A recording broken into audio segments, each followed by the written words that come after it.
నెల్లూరు జిల్లా ఆత్మకూరు పట్టణంలో సెబు మరియు పోలీసు అధికారుల మాదక ద్రవ్యాల వ్యతిరేక దినోత్సవం నిర్వహించారు. మాదక ద్రవ్యాల వల్ల జరుగుతున్న నష్టాలను వాటిని అరికట్టేందుకు తీసుకుంటున్న చర్యలపై ఆత్మకూరు పట్టణంలో ప్రజలకు అవగాహన కల్పిస్తూ ర్యాలీతో పాటు మానవహారం నిర్వహించారు.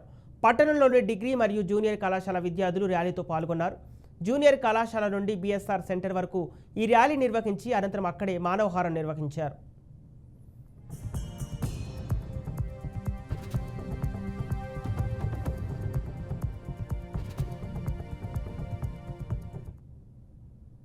ఆత్మకూరు పట్టణంలో సెబ్ అధికారులు మరియు పోలీసు అధికారులు అందరూ కలిసి జాయింట్గా ఈ డిగ్రీ కాలేజ్ జూనియర్ కాలేజ్ విద్యార్థుల సహకారంతో వాళ్ళ మేనేజ్మెంట్ టీచర్స్ కూడా పార్టిసిపేట్ చేశారు.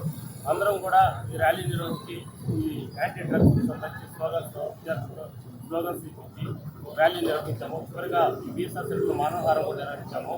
అందరూ కూడా సహకరించారు. మేము ప్రజలందరినీ విద్యార్థులకు ముఖ్యంగా విజ్ఞప్తి చేస్తున్నామంటే డ్రగ్స్ వాడద్దు, మీ భవిష్యత్తు నాశనం చేసుకోవద్దు, అదేవిధంగా మధ్యాహ్నం కూడా అలవాటు పడద్దు అని చెప్పేసి విద్యార్థులు ఫస్ట్ వాళ్ళు భవిష్యత్తులో సెట్ అవ్వాలని మరియు భవిష్యత్తు బాగా తీసుకోవాలని చెప్పేసి వాళ్ళ జీవితాన్ని నాశనం చేసుకోవద్దని చెప్పేసి ఈ ర్యాలీ ద్వారా మేము